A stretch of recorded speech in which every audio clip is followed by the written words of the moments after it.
우리는 수능 개념 세계사 중국사를 배우고 있습니다.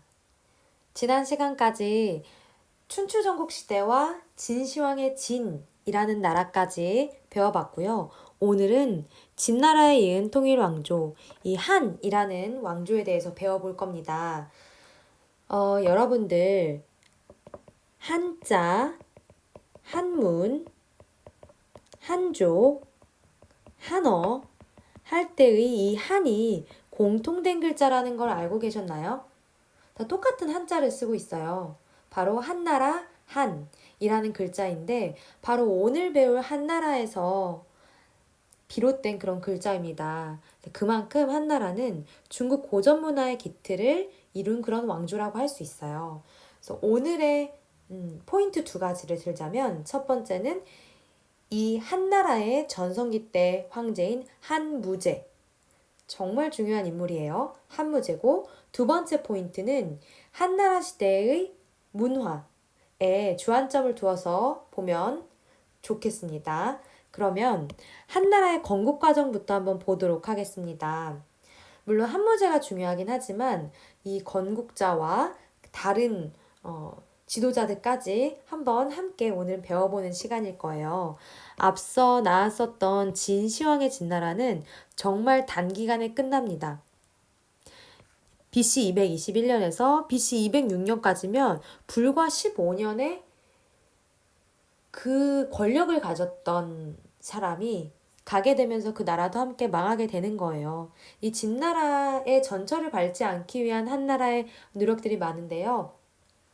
이 진나라가 멸망하고 한나라가 만들어지기까지 몇 년간 혼란기가 옵니다. 진승 오강의 난으로 진나라가 멸망했고요. 그 이후로도 각지에 많은 봉기와 반란들이 일어나면서 결국 천하는 초나라 패왕 항우 그리고 유방의 대결로 좁혀지게 됩니다. 그런데 강력한 그런 군사력과 어떤 지위와 세력을 가지고 있었던 항우를 이기고 이제 한미한 출신이었던 유방이 왕이 됩니다. 중국 역사에서는 이런 경우들이 왕왕 일어나기도 합니다. 네, 그래서 그 유방이 한 고조가 되는 것이지요. 그래서 이 한 고조 유방은 진나라의 전철을 밟지 않기 위해서 유학을 회복시킵니다. 그리고 진나라가 했었던 군현제도 형태를 조금 바꿉니다. 군국제라는 것을요. 우리 앞에서 주나라의 봉건제와 진나라의 군현제를 배웠었는데 그 봉건제와 군현제를 물리적으로 반씩 섞은 것이 바로 군국제라고 할 수가 있어요. 왕과 그 가까운 지역은 군현제로 다스리고 좀 멀리 있는 지역은 봉건제로 제후들한테 분봉해 주게 되는 것입니다. 그때 당시로서는 이게 어떤 최선의 그런 방법이었겠지만 나중에는 그 땅을 받았었던 제후들이 또 반란을 일으키게 되면서 나중에는 다시 전부 다 군현제로 바꾸기는 합니다. 그렇지만 한고조 때는 군국제라는 게 나왔었다라는 걸 기억해 두면 됩니다. 자, 드디어 오늘의 주인공 한무제가 나옵니다. 여러분들 별표가 3개예요. 정말 중요한 왕이에요. 그래서 중국 역사를 다루면서 단독으로 수능 문제에서 출제되는 황제들이 몇몇 있는데요. 그게 지난 시간에 배웠던 진시황도 나올 수 있고요. 오늘 배운 한무제도 물론 충분히 잘 나올 수 있는 주제이므로 잘 업적들을 한번 기억해 봅시다. 이 전성기 때 왕들은 대부분들 중앙 집권 체제를 만들기 위한 노력을 내치와 외치에서 다 하고자 하게 돼요. 어떤 지방을 통치하는 방법, 사상, 그리고 정책들 다 중앙 집권과 연결이 되어 있는데요. 한무제 역시 동중서라는 신하의 건의를 받아서 유학을 국가의 공식 통치 이념으로 하게 됩니다. 그것을 관학이 되었다, 관학화했다라고 이야기를 해요. 근데 무제의 이 유학의 관학화가 중요한 이유는 이후로도 유학이라는 것은 중국 역대 왕조에서 통치 시스템의 베이직이 되는 그런 사상이기 때문에 참 중요한 출발점이라고 할 수 있습니다. 유학이 공식 통치 이념이 되었기 때문에 학교를 세워도 유학을 가르치고, 그리고 관리를 선발해도 유교적인 덕목이 높게 평가되는 사람들을 선발을 하게 됩니다.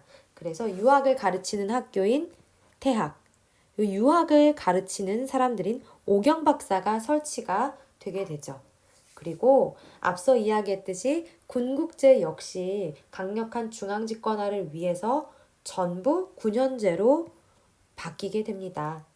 네, 이게 내치라고 볼 수가 있을 것 같고요. 그 다음 외치를 한번 볼까요? 한무제 때 어떻게 영토를 넓혀갔는지 한번 봅시다. 주변 국가들을 공격해서 그 지역에도 역시 9년을 설치합니다. 남월, 베트남을 말합니다. 지금의 남월도 정복하고요. 고조선 역시 멸망시키고 한사군을 설치한다는 것은 한국사에서도 나오는 내용이에요.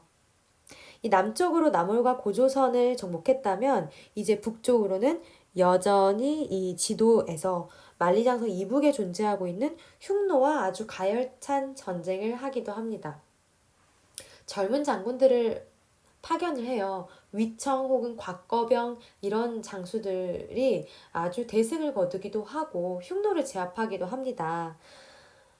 그 중에 한 명 곽거병 장군의 묘에 가면은 군마상이 하나 있어요.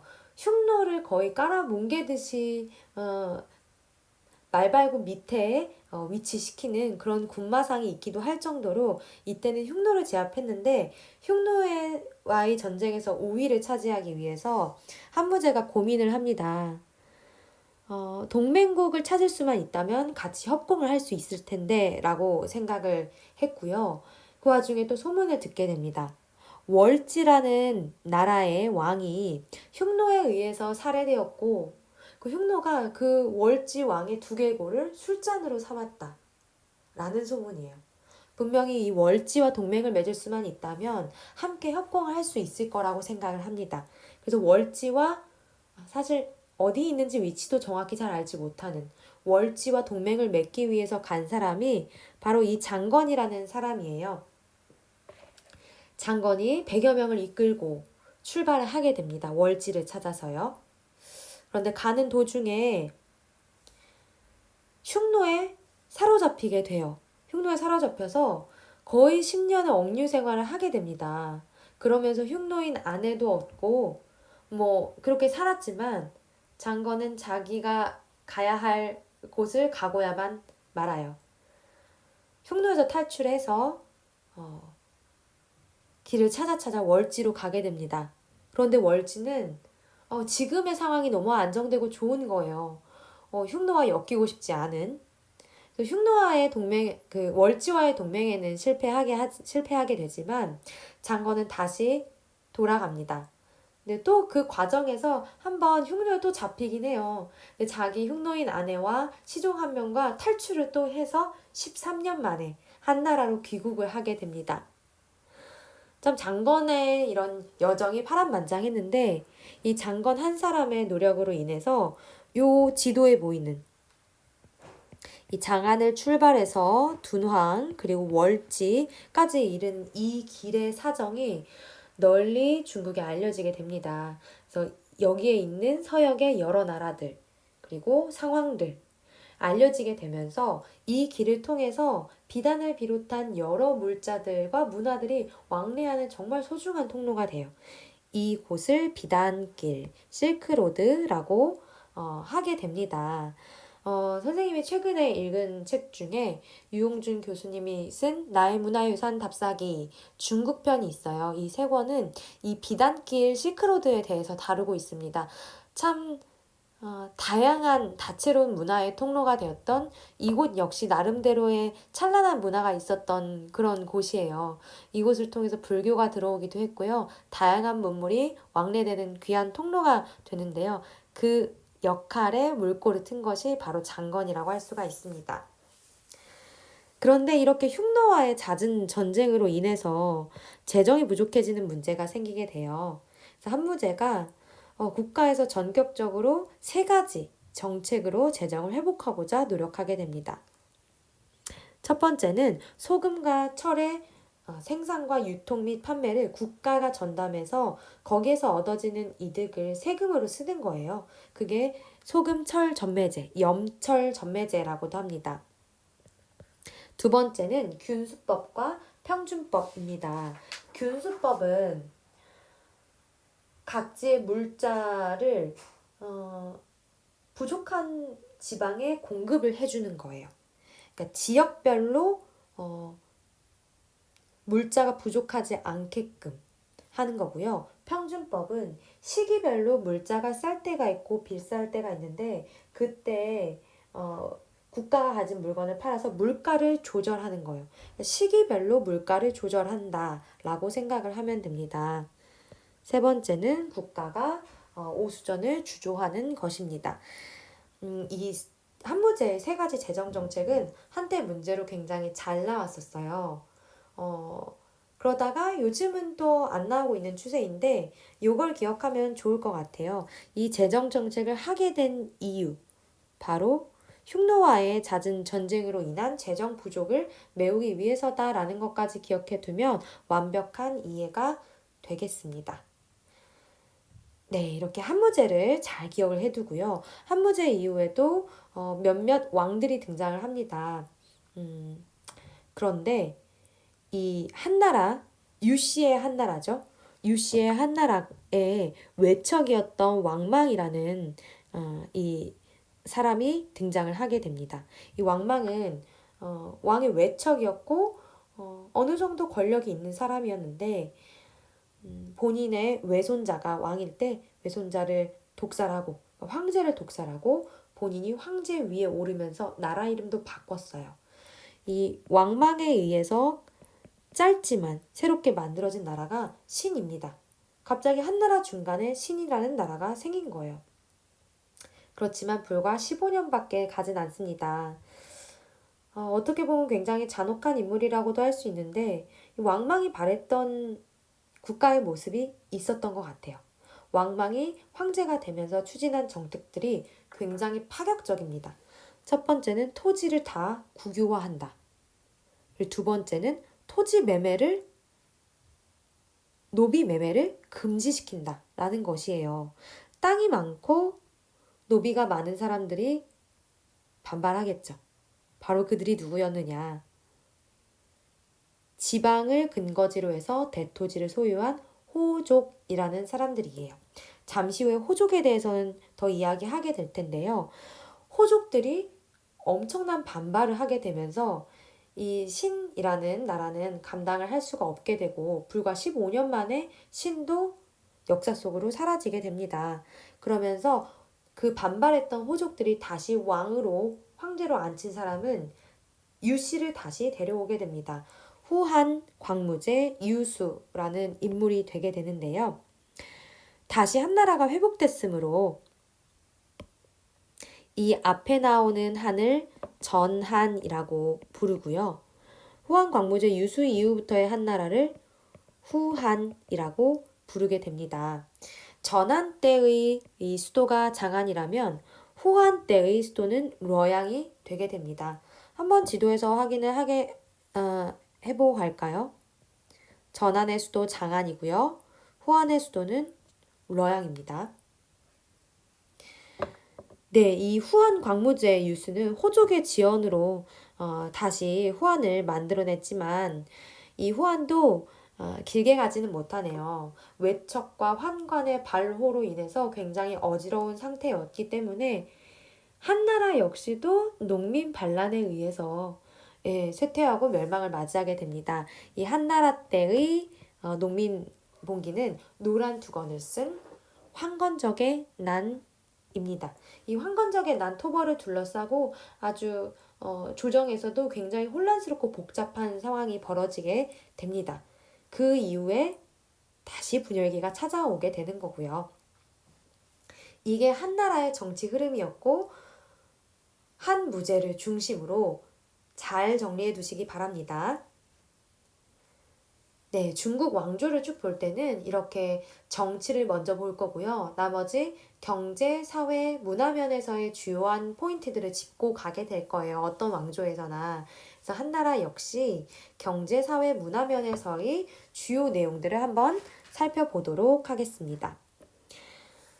네, 우리 춘추전국 시대에도 나왔었지만 철제 농기구를 쓰게 되면서 농업 생산력은 점차 좋아지기 시작해요. 그 변화가 한나라 때도 역시 이어서 증대되기도 하고요.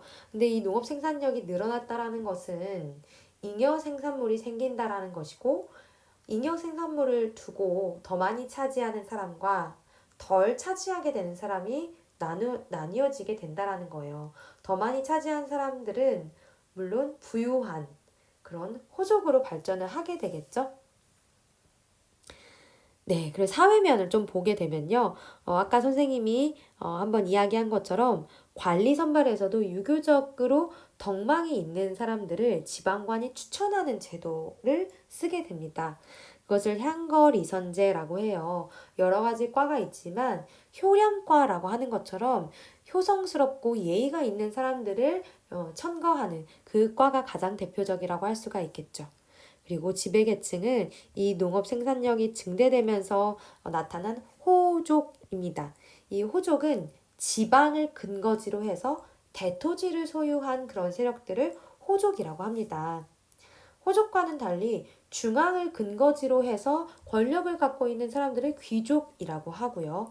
어쨌든 이 호족이 지방에서 성장하기 시작하니까 대토지를 소유하게 되고요. 자영농들이 제대로 성장해야 되기 때문에 국가에서는 이 호족이 대토지를 소유하는 것을 억제하는 여러 가지 방책을 쓰게 돼요. 토지 소유를 제한하는 한전책을 쓰기도 하고요. 이 호족들이 세력을 뻗어나갈 수 있는 이 상업 분야에서 제재를 하기 위해서 중농억상책을 쓰기도 합니다. 네, 마지막 오늘의 포인트 한나라 때의 문화로 가보도록 하겠습니다. 네, 각종 사상 분야에서도 많은 발전이 있네요. 유학에서는 훈고학이라는 연구 방법이 대세로 자리 잡습니다. 이 훈고학은 경전의 글자와 구절을 해석하는 그 경전의 작구를 해석하는 학문이에요. 일종의 연구 방법이라고 할 수 있는데 이 훈고학이 나타나게 된 이유는 진시황의 분서 갱류 때문에 많은 경전이 소실됐기 때문이에요. 경전을 다시 발굴하고 찾아내면서 자연스럽게 이 훈고학이 필요해지게 된 겁니다. 이 훈고학은 한나라 때 시작해서 당대까지도 계속 유학의 대세 연구 방법입니다. 또 그리고 인도에서 발생한 불교가 그 비단길, 장건이 개척했던 그 비단길을 통해서 중국에도 전래가 됩니다. 도가 같은 경우는 신선 사상과 결합이 되면서 좀 주술적인 면들이 나타나기 시작합니다. 그래서 만들어진 도가의 어떤 집단들로 오드미도나 태평도와 같은 것들이 나타나기도 합니다. 자, 이제 역사. 정말 중요한 역사서가 여기서 하나 등장하네요. 네, 가장 최근에 있었던 수능에서도 이것이 자료로 나오기도 했는데요. 바로 사마천의 사기입니다. 사마천의 집안은 대대로 역사를 서술하기 위해서 사명을 가졌던 그런 집안이에요. 아버지의 유지를 받들어서 사마천도 그 중국의 지금까지의 역사를 정리하고자 하는 그런 사명을 잊지 않고 작업에 착수를 합니다. 그러던 도중에 위기도 맞이를 하기도 해요. 한무제 때 인물인데 그 흉노와 전쟁을 나갔다가 정말 어쩔 수 없는 상황에서 투항했던 이릉이라는 장군이 있어요. 그 이릉을 변호를 사마천이 하게 되면서 그 변호한 사마천도 형벌을 당하게 되는데요. 거의 사형에 준하는 궁형이라는 형벌을 선고받습니다. 이 궁형은 생식기를 제거하는 그런 아주 치욕스러운 형벌이라고 할 수 있는데 그때 당시에는 이 궁형에 처해지면 차라리 죽음을 택하는 사람이 더 많았을 정도라고 해요.